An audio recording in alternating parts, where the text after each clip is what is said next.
And now, Aunt Sue, may we have your second story for today? What's it about? Before I answer that question, Uncle Dan, I'd like to ask you a question, okay? Sure, go ahead. Well, do you ever remember looking at your mother's hands?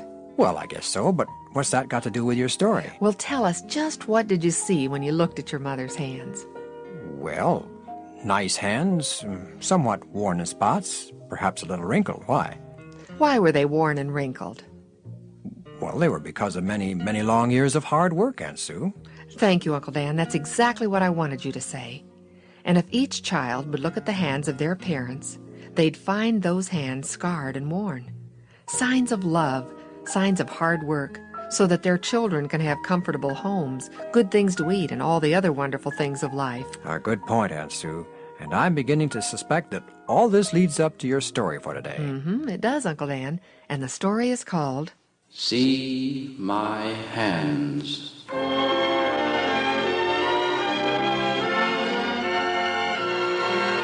This story took place way back before there were airplanes or automobiles or many of the other conveniences we take for granted today. It all started one day in a small town when smoke started rolling out of the Grandley home and someone yelled, "Fire! Fire! The Grandley house is on fire! Fire! Fire! The Grandley place is burning! Where's the volunteer fire department?" Oh, dear, they're coming. Give them a little Hurry time. up with the fire department! Oh, dear. Bring the hose! Hurry! Hurry! I think the Grandley's still in there, all three of them. Well, someone do something! Don't Look up stand there in that second-story window. Oh, it's the Grandley boy. Someone save Oh, him. no one can save him now. It's too late. Oh, there's no way to get up there to that window. But he'll burn to death. Oh, it's too late to save him, I tell you. Impossible to get to that little fella. We just can't stand here and let him burn. But how are you going to help it? Somehow we gotta save him. All right, go ahead and save him if you think you can. I will. At least I'm gonna try. Oh, he can't get up to that little boy. It's impossible. I wonder where Mr. and Mrs. Grandley are. Hard to say. Oh, it's a shame this town doesn't have proper equipment to get up to a second-story window. Oh, look at that man. He's climbing up the side of the house, up a pipe. He can't make it. yes, that brave man, dressed in overalls, started climbing up a drain pipe fastened securely along the side of the house. Everyone stopped and watched the man climb. The pipe was hot, and the higher he climbed, the hotter the pipe was. It burned the skin off his hands, but somehow he managed to hang on and climb higher and higher. Finally, he reached the window, and with one hand reached through and grabbed the little boy. Slowly, he made his way down the pipe to the ground and handed the boy to eager hands. Then the man fainted from the severe pain of his badly burned hands. Someone take this man to the hospital. Oh, I'll take him. My horse and buggy's up the street just a little ways.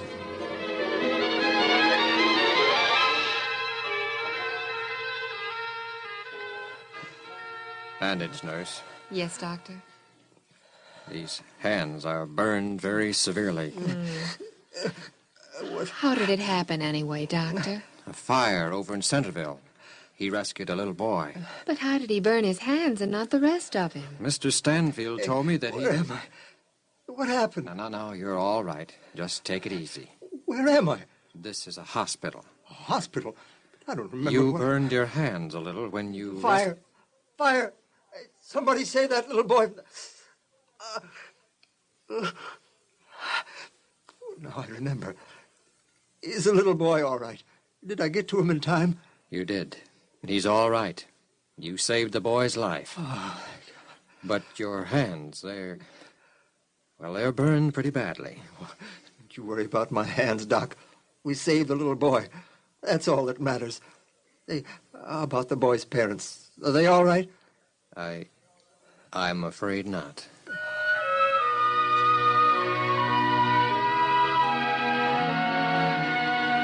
Everyone in Centerville was sad and grieved that Mr. and Mrs. Grandley had perished in the fire, but happy that little Albert Grandley had been saved, and proud, too, of the brave Mr. Oakham, who had almost completely ruined his hands to save little Albert.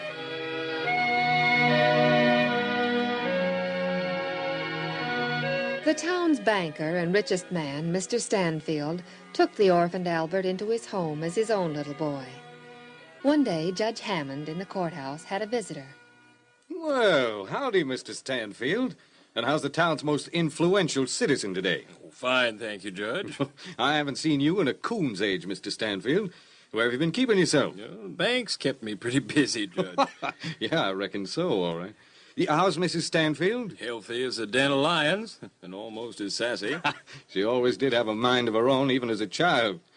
Yeah, by the way, how's that lad getting along? The one you're keeping, orphaned by that fire, the Grandley kid, wasn't it? Oh, yes. He's the reason I came to see you, Judge. Oh, yes? Well, we'd like to adopt him. Is that all you want? We want to legally adopt him. Well, I reckon that can be arranged without any trouble at all, Mr. Stanfield. How long will it take, Judge? Oh, not very long. Why? Oh, we just want to make sure the boy's ours.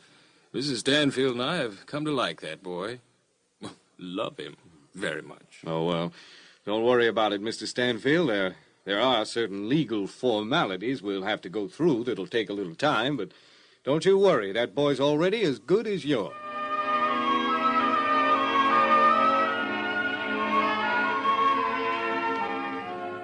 Well, dear, Albert will be ours, really and legally ours. What did the judge say? That we had nothing whatever to worry about. Albert's as good as ours right now. But how soon will he be ours? There are a few minor legal formalities to get out of the way, and then he's ours.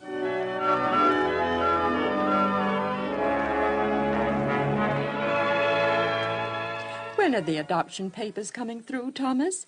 It's been weeks since the judge said we could adopt Albert. The judge said not to worry, dear, and there isn't anything to worry about. But I don't see why it takes so long. Well, I'll get it. Probably for you, anyway. Yes? Mr. Stanfield? Yes. This is Judge Hamlin. Oh, yes, Judge. What's on your mind? Well, I'm running into a few difficulties over the adoption of the Grandley boy. Difficulties? What sort of difficulties? There's been a counter-petition. What do you mean, counter-petition? Someone else wants to adopt the boy. Someone else wants to adopt Albert? Albert Grandley? I'm afraid so, Mr. Stanfield. Oh, but they can't. They can't. Albert's ours. We love him. We won't let anyone else have him. Did you tell them that? Now, hold your horses, Mr. Stanfield. I didn't say someone else is going to adopt him. I merely said they want to. You're not going to let them, are you? Of course not. But, according to law, I do have to hold a hearing and officially decide which one of you gets the boy. But we, all right, Judge. When is the hearing? 2 weeks from yesterday, and don't you worry. I'm sure it'll be established that you have first right to the boy. I hope so, Judge. Goodbye. Someone else wants to adopt Albert. But who? Who could even want Albert? And who can possibly think they have the right to him? I don't know, I'm sure. But we'll find out at the hearing.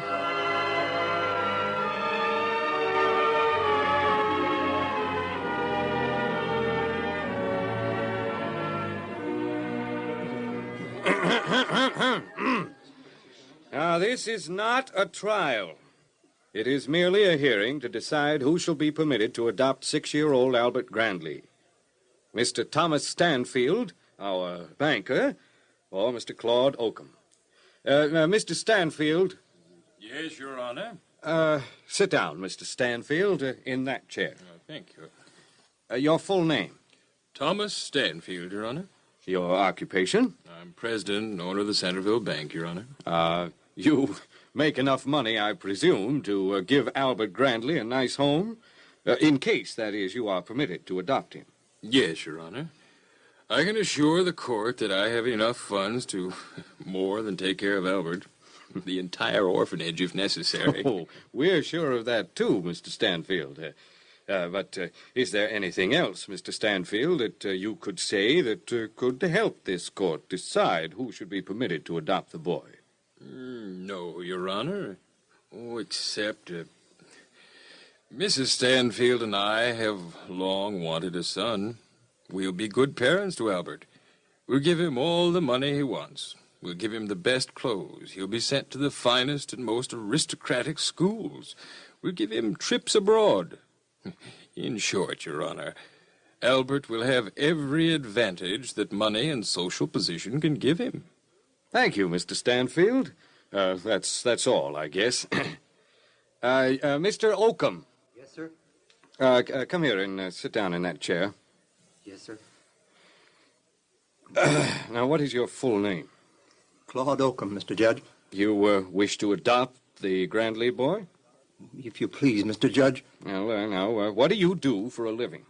Well, I used to be a blacksmith. Well, I'm not interested in what you used to do. What do you do now?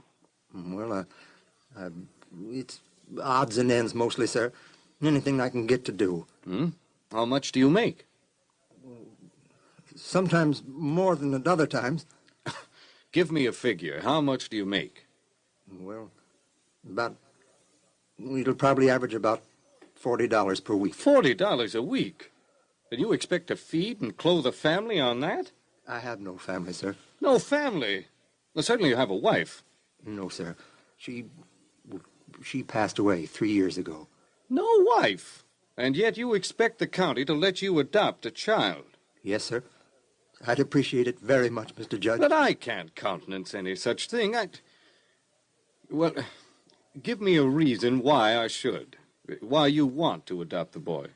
Well, I love Albert. Love him? Is that the only reason? Go on. Give us your reasons. Well, Mr. Judge, I can't make a pretty speech like the banker did. And I don't have a big house like he does. I'm poor. I can't give Albert much money to spend. I'm afraid I can't give him an education in fancy schools. Well, he'd have to wear ordinary clothes, and he'll have to work with his hands. And he won't have time or the money to travel around the world.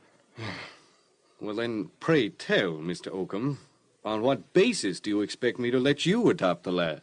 Well, it's these hands, Mr. Judge. You see these hands? These hands are scarred pretty badly.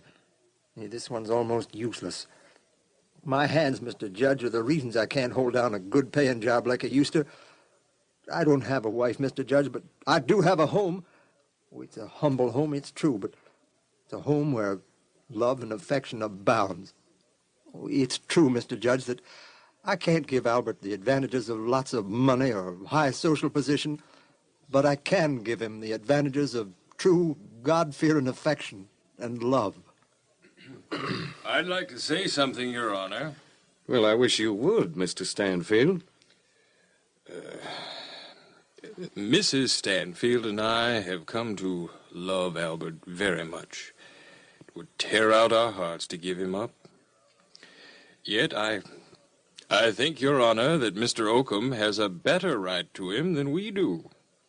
Mr. Oakham loved Albert enough to give himself for him, to risk his own life in that fire so that Albert might live. That is true love, unselfish love. It's the sort of love that keeps youngsters from being delinquents. Those scarred hands of Mr. Oakham's are proof of his love. Therefore, Your Honor, I regretfully, yet happily, withdraw my application to adopt Albert. And I beg His Honor to grant the application of Claude Oakham.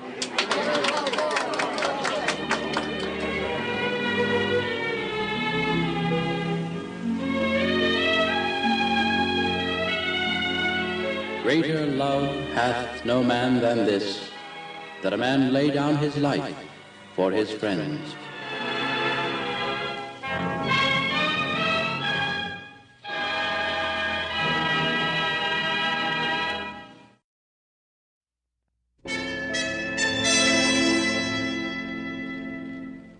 Aunt Serena, I want to tell you something. Yes, child? Well, there's something funny going on in school. I don't know what, but something. Land's sakes, Nancy, tell me all about it. Well, the kids at school don't pay any attention to me anymore. What? They go off in little groups and leave me standing all alone. And if I go over where they are, they walk away and leave me standing there all alone.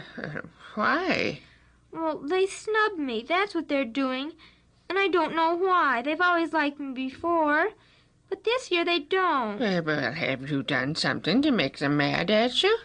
I don't think so, Aunt Serena. At least I can't think of anything I've done. Suddenly they just decided they don't like me.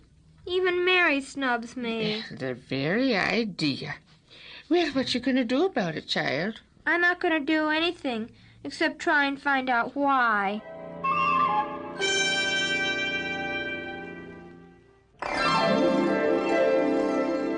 Hello there. Hi, boys and girls. Well, Aunt Sue, it sounds to me as though we're going to school today.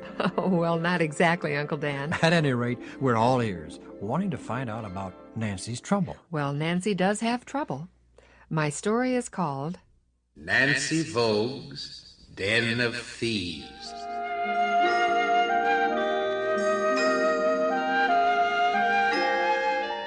Nancy Vogue has confided in her Aunt Serena that all her schoolmates, even her best friend Mary, have been snubbing her lately. So far, Nancy has been unable to figure out just why she is being treated so badly. Mary? Yes? Will you tell me something? Maybe. Maybe not. I don't know. You're still my friend, aren't you? Oh, is that all you want to know? Of course I'm still your friend. Well, it isn't all I want to know. Oh? But are you my friend? Yes, of course. Well, then tell me, what have I done to make all the kids mad at me? The kids are mad at you? Yes, Mary, and you know it. You are too. I'm not mad at you, Nancy. Honestly, I'm not. Then why do you snub me? You haven't done a thing, Nancy, and I'm not mad at you. But why do you snub me and even walk away from me? I do? Yes, you do, and you know it. Why? What's wrong? Nothing. There is too something wrong. I've got to go, Nancy. You're snubbing me right now, trying to. You've been looking around as if you didn't want anyone to see you talking to me. Why? I do have to go, Nancy.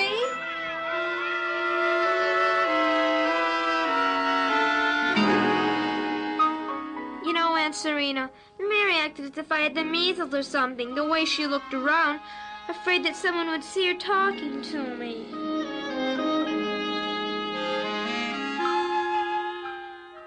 Philip Morgan, why don't you tell me what's wrong at school? Oh, you're just as bad as the rest of the kids. Something's wrong. None of you will play with me, and you hardly even talk to me. And you won't tell me what it is. Oh, you...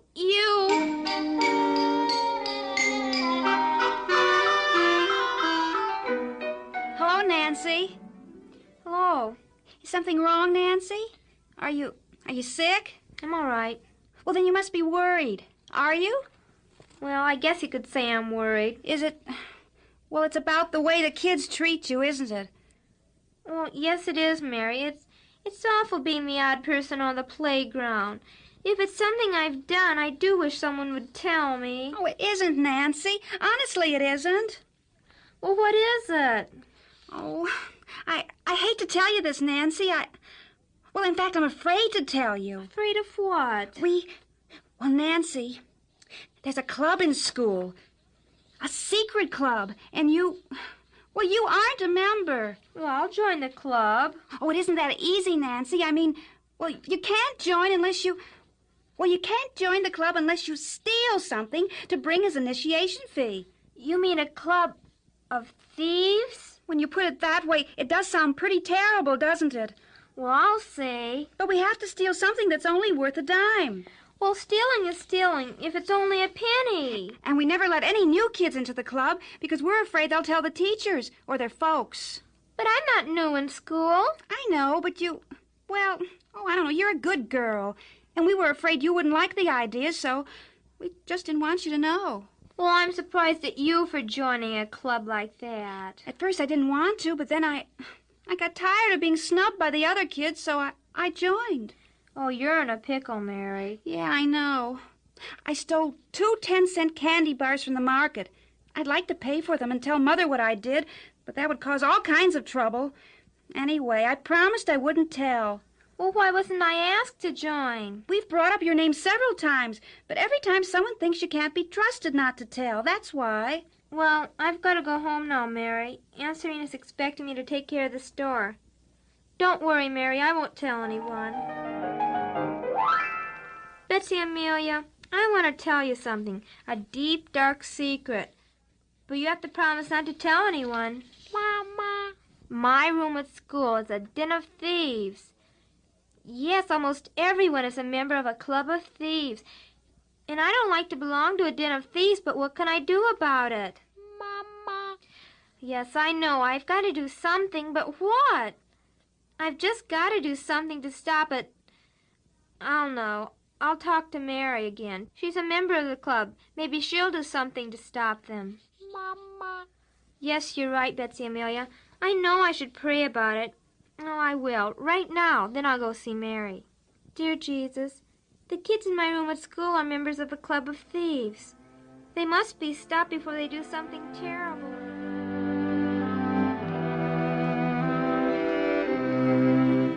And so, Mary, I thought I'd talk to you and see if you couldn't do something to stop the kids. What can I do? Well, I don't know, but we'll think of something. Oh, Nancy, I promised to keep the secret before I knew what I was getting into. That's why I joined. But now I am in, and they'd think I'm some sort of squealer if they ever found out I told you. They'd make me so miserable I couldn't stand it. Well, I think I know how we can do something without causing any trouble. How? Well, you can start talking to the members, one at a time, and tell them how wrong it is. Yes, that's all right for you to say that. You don't have anything to gain or lose one way or the other. But me, I'm a member.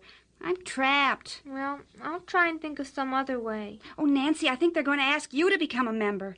Right today they're going to ask you, and... Nancy? Oh, Nancy, please don't tell them that I've already told you about the club. Please don't.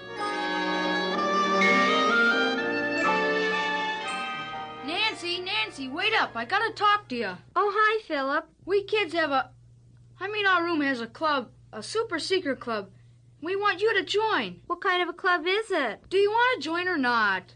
You really want me to join? Yeah, we took a vote. Well, let me think about it. I'll let you know at noon.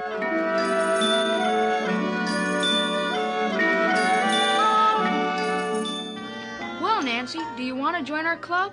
You won't tell me about the club before I join? No. All right, Philip, I'll join. You should have seen Mary's face when I told her I was going to join the club. Mama. Why, did I join the club? Well, I haven't yet. Philip's coming in here just a few minutes to tell me how to join it. Then, well, I'll be in on the secret. Then maybe I can do something to break it up. I hope. I told Mary she should do something. Well, now it's up to me. Mama. You think it's dishonest to tell them that I join and then not join? No, I'm going to tell Philip when he comes that I... Oh, here he comes now. You just watch me and listen and see how I handle it. Hi, Philip. Well, Nancy, I came to tell you what you have to do to join the club. Yeah, I know. Well,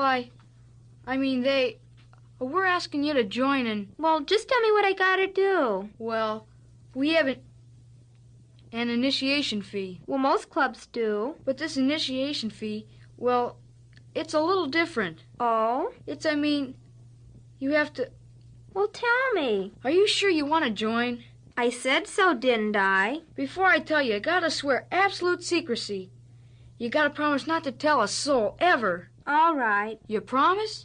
I promise. Well, Nancy, the initiation fee, it has to be stolen. Stolen? Only 10 cents worth of something. But why steal it? To show the club you're not chicken. I'm not chicken, Philip Morgan, and you know it. Yeah, but you gotta prove it to the others to become a member. Well, I'm not sure if I want to become a member of a den of thieves. Den of thieves? Well, that's what it is, isn't it? Well, I never thought of it like that before. Well, you're thinking of it now, and it is a den of thieves. Now, isn't it? Just a gang of thieves. That's what you are. We are not. Well, then what are you? And whatever you are, I don't want to be a part of it. I don't want to be a spoilsport, Philip. But under the circumstances, I can't join your club. Well, it's nice of you to ask me, but I can't. Of course, I'll never tell a soul on you. Whew, I'm glad of that. Philip, have you asked any of the other members how they feel? Really feel about having to steal to get into a club. Of course not. It was Ben's idea in the first place. He said it would be that way so it'd make things a little more interesting than just paying money for the dues. He said it was just for kicks. Now I want you to promise me something. What? That you'll ask one of the kids, just one, how they feel about stealing to pay dues. If you'll do that, I won't complain about it again. I don't know. Well, why not? Oh, all right, but I'll probably get thrown out of the club in my ear. Who do you think I should ask? I think, do you want to ask a boy or a girl? The boys would probably be mad. Guess I better ask a girl. Well, now let me see. What do you think about Mary? Would she do? Yeah, I suppose she'd be okay. Goodbye, Nancy. Let me know what Mary says. I will. See, Betsy Amelia, how I handled him? I know what Mary will tell him, and maybe they'll, bust up the club. Mama. I hope so, too, Betsy Amelia.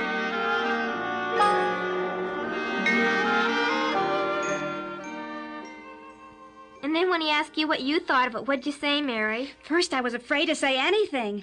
But I decided I'd rather be out of the club and lonely than be dishonest. So I told him the truth.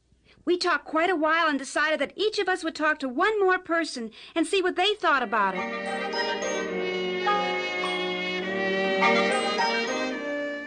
Oh, Nancy, I have the most wonderful news. The club met this morning, and when it was my turn to say something, I told everyone that Philip and I had been asking several of the other members, and that each one would like to drop the stealing part.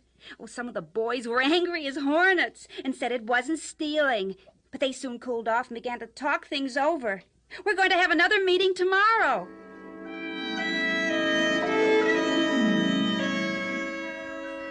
How'd your meeting make out, Mary? Oh, wonderful, Nancy. We took a vote on how initiation fees are to be paid. All but 2 voted to break up the club and start over again. We each promised we'd make up for the things we stole. I went to the market and I told the man what I'd done. I paid him for the candy, but I didn't tell him why I had stolen because I thought it might make it bad for the others. He said he was proud of me. I am too, Mary. Oh, I feel so much better now. Honesty does pay, Nancy.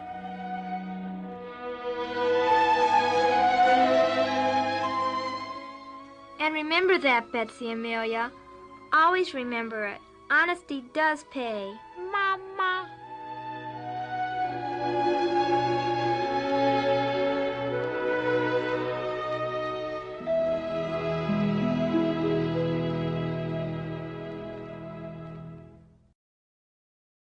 Hello, boys and girls. I'm Uncle Dan. And I'm Aunt Carol. Hello, everyone. We're so glad you've joined us. Today's a double treat, 'cause Aunt Carol has 2 stories for us. That's right, Uncle Dan. And they're both based on exciting true experiences. Well, I'm ready. Let's get started. All right. My first story dramatizes an incident that happened when a whole city of people loved each other so much they were willing to die for each other. I call it Precious Burdens.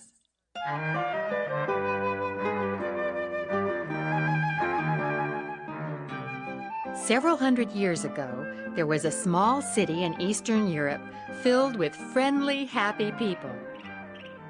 Psst, psst. Sophia, come here. I have something to tell you. You must speak quickly, Magda. I am on my way to the well to get water. Oh, that is all right. We can walk together and I will tell you all about it. So, what is your big news? Is it about Jan? Oh, Sophia, you are supposed to let me tell you. You take all the fun out of it. Did he ask your father for your hand? Oh, no, not yet. But he talked to me. He said as soon as he sells his wool, his father will talk to my father and arrange our marriage. Oh, that is only 2 months away. Oh, Sophia, I am so happy. I am going to marry Jan. I am happy for you, Magda. I know you have always wanted to marry Jan. When will the wedding be? Oh, not for a year at least. Oh, Mother will not allow me to marry until I am 17. And I have so much to do, linens to weave and clothes to make.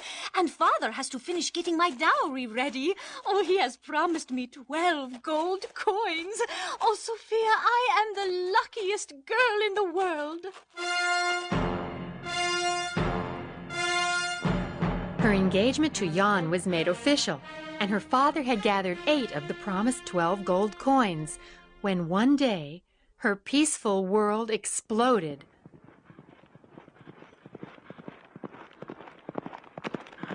Close the gates! We're under attack! Attack? impossible. Is he drunk? You must be crazy. Silence! Let him catch his breath. Now tell us what this is all about. Who is attacking and how do you know? I have recently come from the king's court. There have been rumors of invaders from the east, from the great Khan. The king sent me to scout the borders of the country. There's a large force of armed horsemen just over the mountain, headed straight for this city. Ring the alarm bell! Call out the garrison!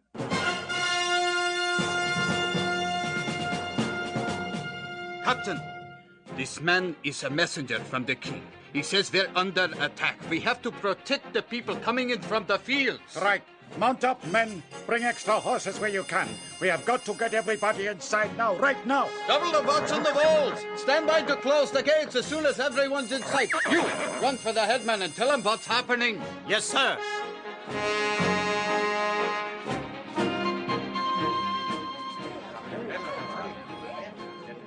Fellow citizens, as headman, it is my duty to inform you of what is happening. The messenger has come to us from the court of the king to warn us of our danger. The army coming this way is led by a fierce warrior, a Khan who has never been defeated. He has already destroyed many towns in both Hungary and Poland. If a city resists him, he kills everyone in it, every man, woman, and child, and burns it to the ground. What if we surrender? Cities that surrender fare a little better. He kills only a few of the people, city officials, members of the garrison, the most prosperous citizens. Then he sells most of the others into slavery, loots everything of value, and leaves a few people to tend the fields and pay tribute money. Now that you know what we face, what say you citizens? Do we fight or do we surrender? I say we fight. Yes, fight. We'll never surrender. No, we never surrender. You have chosen my people. Now listen to me. If the Khan does not take the city immediately, he will besiege us. The siege could last for months. We must prepare for a long, hard struggle.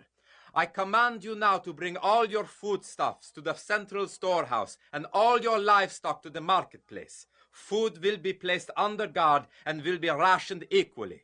A guard will be placed at the cistern inside the walls, and water will be given to each household daily, according to the number of people in it. And now, take heart. It wasn't long before the Khan appeared at the gates of the city. He and his army looked fierce indeed, and they had about them the air of conquerors. Are you the head man of this city? I am the head man. Are you the Khan? Yes. And I lead the army of the great Khan. And I demand that you surrender your city immediately. We will not surrender. You are brave, but foolish. Do you not know that no city has yet successfully resisted my army? I give you one more chance to surrender. Save your city from the torch and your people from the sword. I have given you our answer. We will not surrender. Then you have chosen death! Servants of the great Khan, fire the gates! Burn them out! Archers, defend your city! The battle raged for days. Again and again the Khan flung his army at the walls. Each time the defenders beat them off, using every weapon at their command. At last, unable to defeat them by direct attack, the Khan laid siege to the city. His army camped around the walls, out of bowshot. The inhabitants couldn't get out for food or water or to go for help. For months, the siege dragged on. You have made a mistake. That is not enough water. I have 4 people in my family. I am sorry. The ration has been cut again. There has not been enough rain to fill the cistern. Look at how low the water level is. This is all I can give you. It is not enough. Not enough. How can I tell my family this is all? Magda, at least you are still on your feet.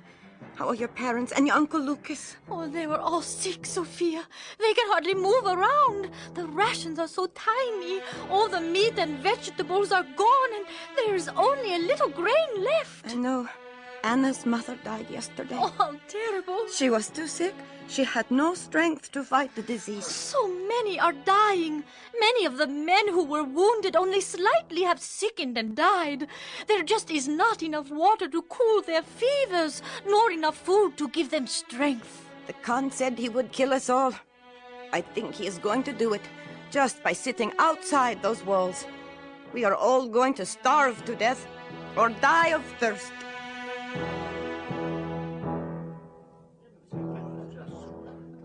Are you sure you want to come, Magda? Oh, yes, Jan. I want to hear what the headman has to say. Listen, he is about to start.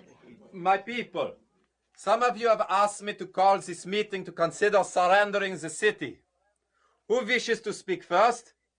Captain? As long as there was a chance to fight the enemy, I said let us fight. But we cannot fight hunger and thirst with swords and arrows. We hear our children cry for food and water, and we have none to give them. If they are to die anyway, better to die quickly by the Khan's sword than slowly in agony from starvation. Here, here! Better to die fast than to die slowly. That is right. We fought while we could. Now it is time to surrender. Yes, we're dying anyway. Very, very well. I will do as you have said.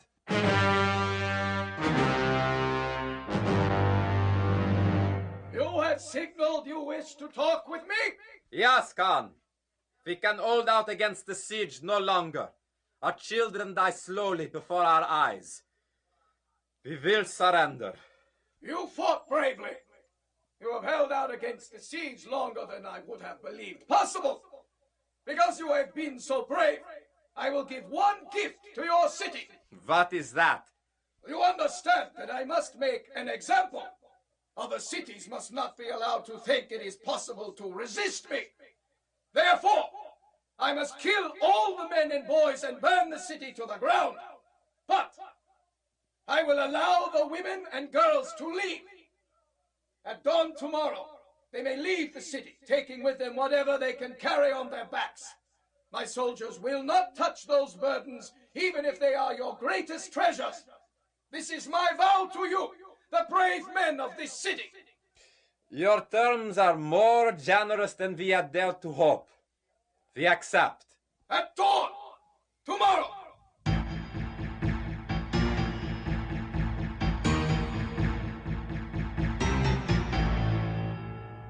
Magda, cannot you understand? I do not mind dying so much, as long as I know you will live. Oh, Jan, cannot you understand? How can I bear to live if you die? Here comes your father. Oh, Father, Father, I cannot leave the city while you and Jan stay behind. I cannot. You must, daughter. Here, take these. Oh, what are they? The 8 gold pieces I saved toward your dowry. This is the greatest treasure we have. Take it and use it to support yourself and your mother. I will not go. That is all there is to it. You are right, young woman. I will not go either. I do not want to live if my husband and son must die. I am staying too. I would rather die with my family than leave them behind.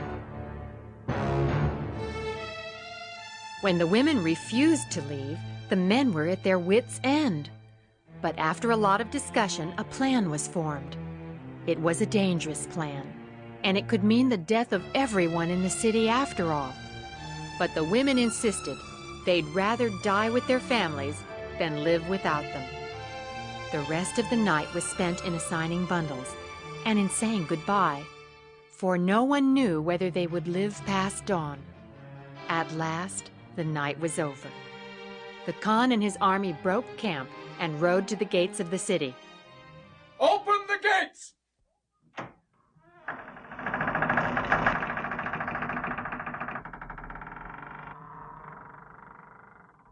Send out the women and girls! As the Khan and his army watched, a long line of skirted figures walked through the city gates. They didn't look to the left or the right. They didn't look back at the city or forward toward the Khan. They just moved ahead, bent almost double beneath their heavy loads. The Khan and his soldiers were furious. How dare they? How dare they insult the Khan and deal so treacherously with him? We must fall upon them and kill them now! Put up your sword until the Khan gives the order. He's only waiting until they all get out, so we can get them all at once. Look, he's moving toward them now. Listen to him. Woman! What is that you carry on your back? My husband, great sir. And you? My son, Khan. You? This is Jan, my betrothed. I carry my father. It is my cousin. My husband. Silence! You dare to do this? I give you a gift I have given no other city, and you dare to reward me with treachery. It is no treachery, Khan. Who are you? I am Magda. Explain to me, Magda, why your action is not treachery. Mighty sir, you told us we could take from the city our greatest treasures. And sir, to us there is no treasure greater than the lives of our loved ones. I have never seen such love as this. Return to your city in peace, all of you. I and my army will trouble you no more.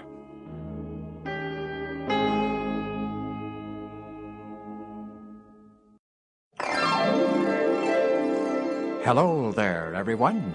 Hi, boys and girls. We're happy you've joined us for another Story Hour get-together. Your story has something to do with happiness, doesn't it, Aunt Sue? It does, Uncle Dan. It's the story of two young men who tried to find happiness.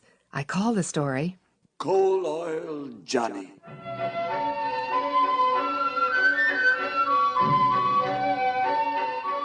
This is a story of two young men, Johnny Steele and Samuel Smith. Even though these two boys both lived in the western part of Pennsylvania, they were as different as night and day. Billy Smith, Samuel's father, was a blacksmith back in the days when there were many blacksmiths. But Mr. Billy Smith was a good smithy. He could well have been the model for Longfellow's eulogy. His brow is wet with honest sweat. He earns whate'er he can, and looks the whole world in the face, for he owes not any man. Mr. Billy Smith was no mere shoer of horses. He could make a knife, a plow, or a drill that would go through rock or iron. Billy Smith? Best smith in the country, probably the whole world. Neat, too, he is, and a craftsman if ever there was one. Billy Smith loved one thing above all else, his son, Sam. Yep, Sam, I love you. You're my son, and I want to train you the best way I can according to the light God has given me. Yes, Pa. Use my tools any time you wish, only I want you to do two things. Use the tools in learning to be a craftsman, and put them back in place when you're through with them. I will, Pa. And, son, while I'm about it, I might as well make you understand what real happiness is. It comes from honest and worthy work. One of the greatest of all lies told to humans by the evil one is that money brings peace and happiness. Tain't so, son. I know, Pa.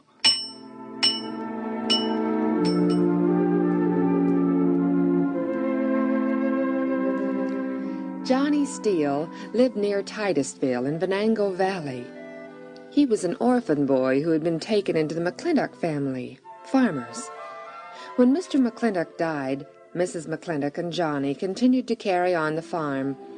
From its rocky soil, they managed to eke out a frugal living. With miserly fingers, however, Mrs. McClintock tucked away in an old stocking every cent she could save from their small earnings. I'm a-gonna tell you something, Johnny, and don't you ever forget it. Money. Money is the most important thing in all the world. Make all the money you can, Johnny, in any way you can. Then save it. Build yourself a fortune. That's the only way you can come into happiness. Yeah, Aunt Sally.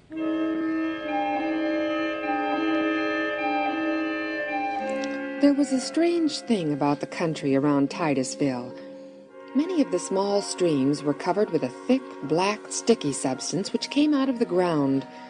This was coal oil, for which no one had found much use, except to rub on rheumatic joints.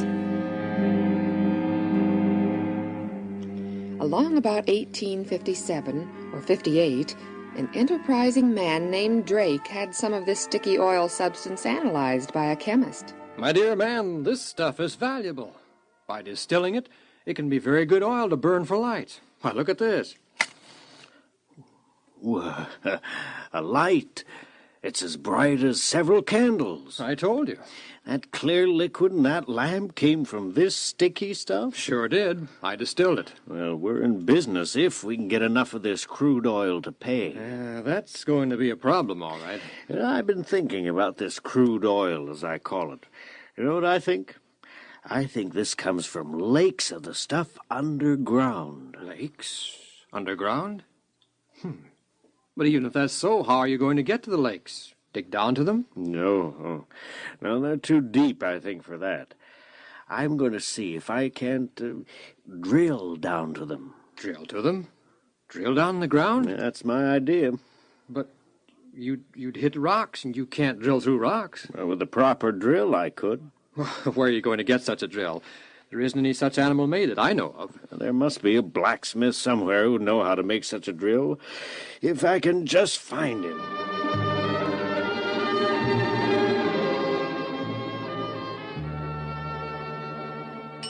Good afternoon, sir. Good afternoon, stranger. What can I do for you? Make me a drill that'll drill through solid rock. Did I understand you to say that you want me to make a drill that'll drill through solid rock? You sure did. And I was directed to you as the blacksmith that could do just that. Oh, it can probably be done all right.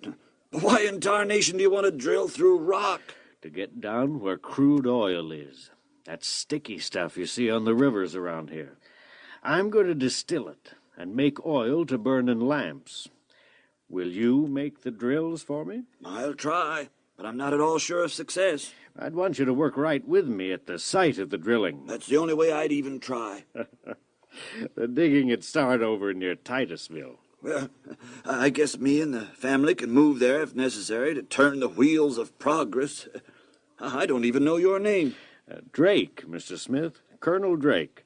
I'm with the Seneca Oil Company. So the Smiths packed their few belongings in an old spring wagon and moved to Titusville. Billy Smith, with his son Sam, now 16 years old, went to work for the Seneca Oil Company, digging an oil well. They started first to dig through sand, but it caved in, and the digging came to a halt. I guess we're stuck, Mr. Smith. Oh, don't give up yet, Colonel. It don't pay to give up. Yeah, that's easier said than done. I got an idea. Maybe it'll work and maybe it won't. Well, anything's worth trying. Well, send someone to town to get some pipe. The largest pipe you can find. 6 inch if possible. 50, 60, 100 feet. Yeah, but what good'll pipe do? We'll drive the pipe down through the sand until we hit solid rock. And then we'll pump all the sand and water from the pipe and then put the drill down inside the pipe and drill through the rock. It'll work. I know it'll work. I'll go get the pipe. I'll go get it, Colonel Drake. No, I'll get it. You stay here and help your father make the necessary tools and drills. I'll be right back.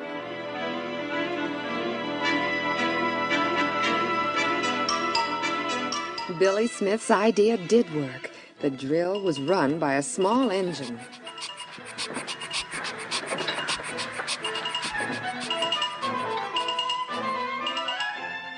On August 27th, 1859, Mr. Billy Smith and his son were the only two at the site of the well. They were tinkering with the engine. It's all right now, Pa. Oh, you're getting to be quite a mechanic, son. I'm proud of you. Guess I'll saunter over and see how the well's doing. He's a good son, and a better blacksmith right now than I am. Oil? Yeah, he struck oil. Come and see. Oil. We struck oil, Pa, just like Colonel Drake said we would. Let me look. See the oil in the pipe? Why, it's almost full of oil. Yep. Oh, son, hand me that pump. The one we used to pump out the sand and water. Here it is, Pa. Now, help me put it down in the pipe. We're going to start pumping oil. Now, hold it there a minute. Now, let's lower it in. Steady, steady. There. That does it. Start pumping, son. Oil. Pure oil. Yep, sure is, Pa. Oh, hey, stop pumping. We're wasting the oil. Let's get some drums. Save the oil. Soon, almost everyone in the vicinity had heard that Billy and Sam Smith had struck oil, and they came rushing out.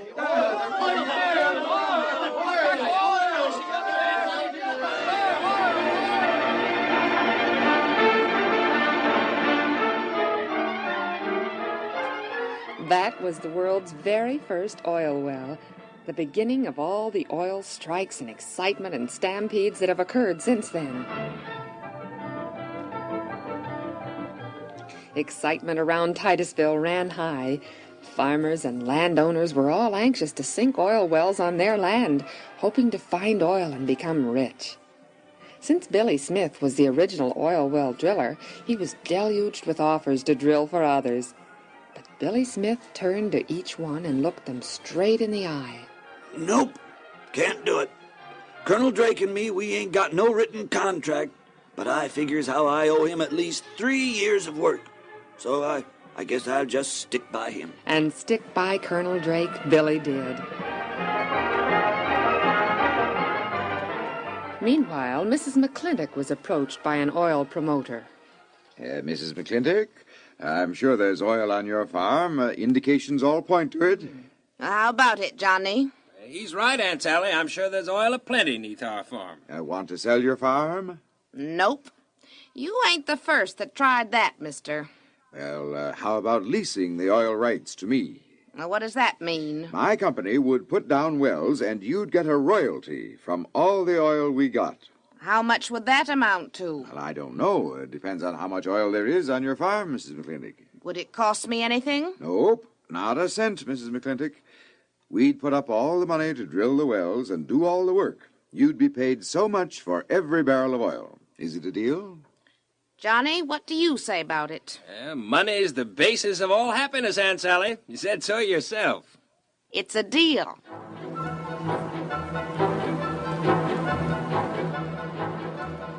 Money began to pour into the McClintock home. Mrs. McClintock hoarded her share, while Johnny spent freely in the oil towns thereabouts, in the saloons and dance halls and gambling places. Aren't you ever going to stay at home no more, Johnny? I'm having a good time, Aunt Sally, just like you told me to have. Whoopee! Hooray for oil! Hooray! Winter came.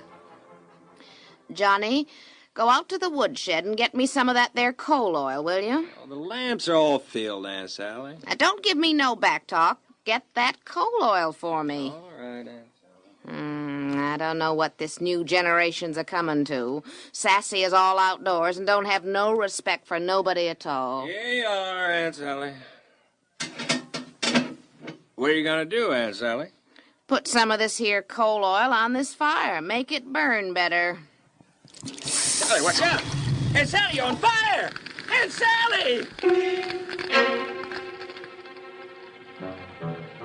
Johnny's Aunt Sally became the first of a long list of people to die from pouring coal oil on hot, live coals. When the will was read, it was discovered that she had left everything to Johnny. I hear everything was left to you, Johnny. I'm richer than cow's milk now. How about selling me your farm? Nope. Just keep on getting oil out of my ground, you and your company, and paying me a royalty. I'm going to start really enjoying life. I want money. Money means fun. Eat, drink, and be merry is my motto. I buy diamonds, I wear expensive clothes, stage oyster suppers, see all the shows, drive spirited horses, dance with pretty girls. That's what money'll get me. Hooray for money! Yes, sir, hooray!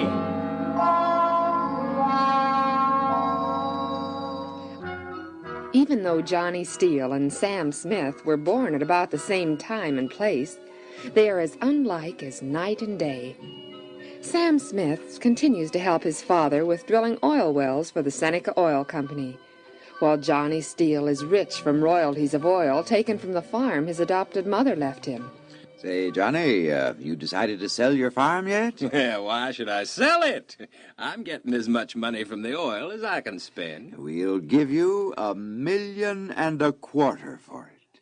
My farm? Yeah. $1.25 million?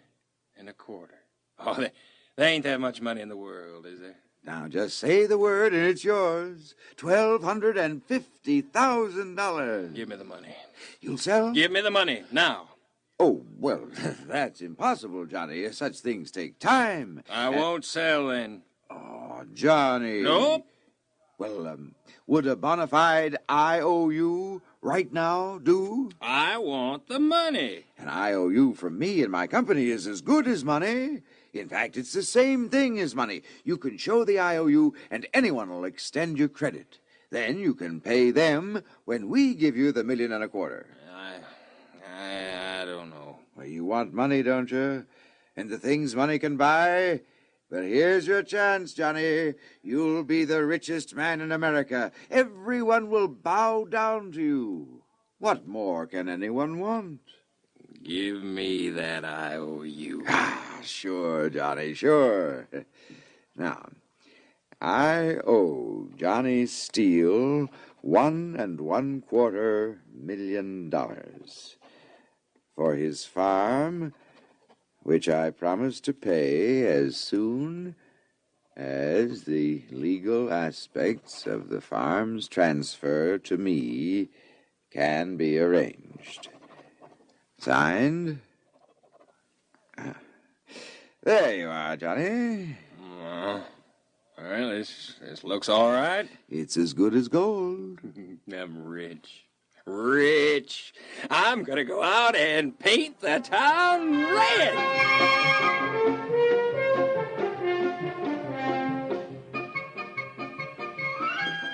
Johnny discovered that the IOU did open up the mysteries and marvels of being rich.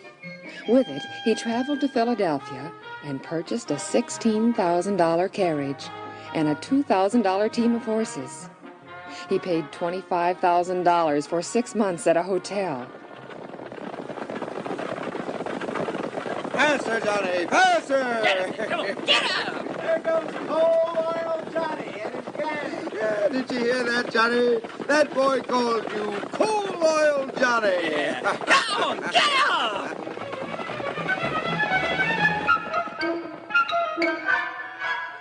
Johnny became the laughingstock of the time. Newspapers played him up as the all-time playboy, and everyone called him Coal Oil Johnny. He would go down the street with $5 bills in his buttonholes and throw handfuls of silver dollars for street urchins to snatch and scramble for. Sure, why not? In a few days, I'll receive $1.25 million from a farm. I'll be the richest man in the world. And I'm having a wonderful time. Everyone's my friend. You know, Aunt Sally was right. Money is the basis for happiness.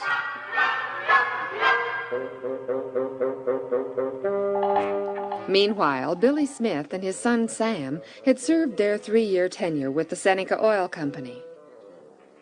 What are we going to do now, Pa? The oil business is growing by leaps and bounds. Fortunes are being made every day. It's a new and quick way to make money, and you and I helped start it.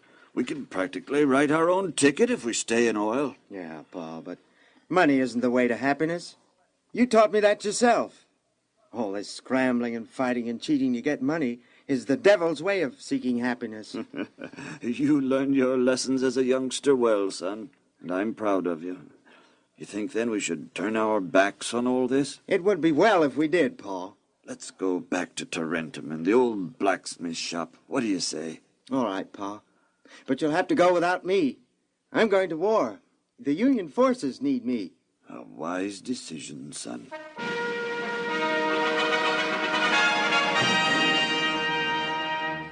Sam Smith served well, bravely with the Union forces during the Civil War. The war ended, and Sam went back to western Pennsylvania. The excitement and speculation in oil was growing to a red-hot pitch. Things have changed. Everyone seems excited. Ah, greetings, Sam. Glad to see you back. Howdy.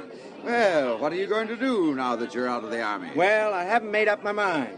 Fortunes are being made every day in oil. And being lost, too, I'm told. Well, a shrewd man could establish himself as the king of capitalists. And you're shrewd, Sam. You know the oil game. You and your father helped start it. Now, why don't you get your share, huh? With your shrewdness and know-how, plus my guidance, you could have the cream of the world, as Coal Oil Johnny is having. You know him, don't you? I've heard of him, yes. Well, I gave him his start. In fact, I arranged for the sale of his farm. He owes his success to me. Let me manage your affairs, too, Sam, and you'll be rolling in wealth. Several men have offered me fabulous rewards if only I'd get back into oil. Look at this seething, roaring tide of oil men around you. I see no peace or joy in their faces. I want to make something, not merely find something. So my answer is no. What are you going to do? You have to do something. Well, I'm going to be a carpenter.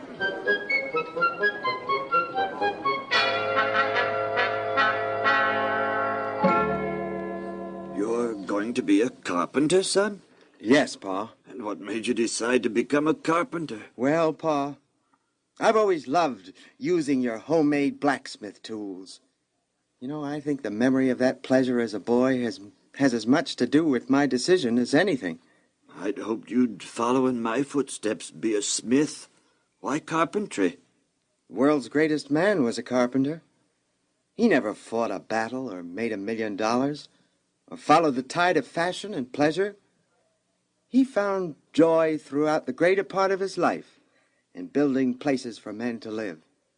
And he did it with homemade tools in his hands. I'm sure it was not the houses that he built that made him happy.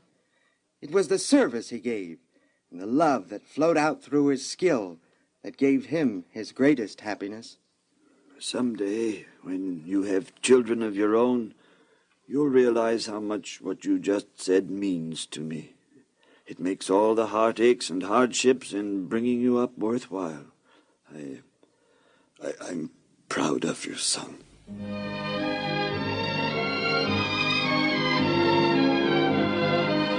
Sam Smith became a carpenter and did his work well, taking joy and pride in doing it.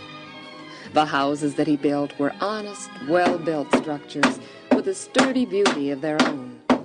Sam was happy in his work, happy in the memories of each job well done, happy in the associations that his work brought him.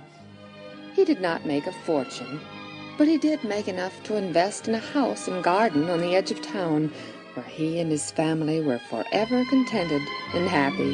Who wants to go on a picnic? Oh, a picnic would be fun, dear. All right. We'll hitch up the surrey and go over to the lake for an all-day picnic. How does that sound? Oh, that sounds wonderful. What about Johnny Steele, Coal Oil Johnny? Is he happy with all his money and friends? I'm having a wonderful time.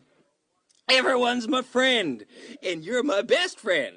Hurrah for my best friend. Hurrah for Coal Oil Johnny. Long live Coal Oil Johnny. Yeah, pal, you're right. I'm having worlds of fun. I'm the richest man. Say, pal, when do I get that $1.25 million? What $1.25 million? You know. I do? I hope you're kidding. I'm not kidding.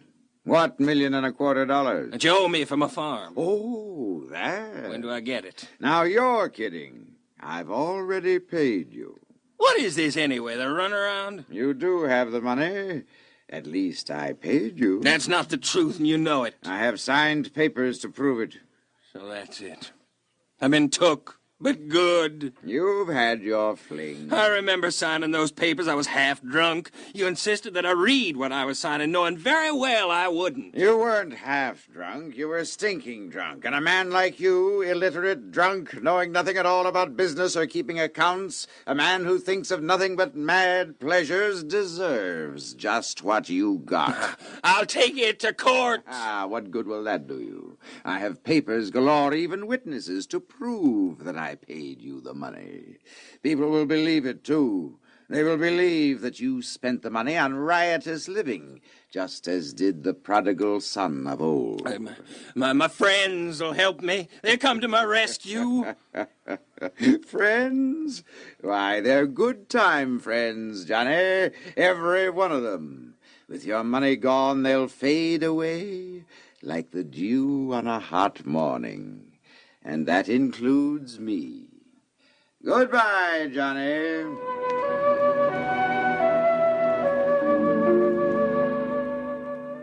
Johnny was penniless. His farm was gone. Bills and lawsuits piled up and swallowed all he had and clamored for more. Finally, he had to take refuge in declaring bankruptcy. He found himself friendless, deserted, despised, sick, and in despair. The fruits of pleasure had turned to bitter ashes in his mouth. Money. The devil's glittering stew, that's what it is. I have nothing. I'm done for. I've deserted my wife and son. They'll never take me back. I'm worse off than the prodigal son. He went back home. I can't. I have no home. Hello, Johnny. Irene, what are you doing here? You're my husband, and I have the right and duty to be where you are. Have you heard? That you've lost your money? Yes, but I didn't come back for money, Johnny.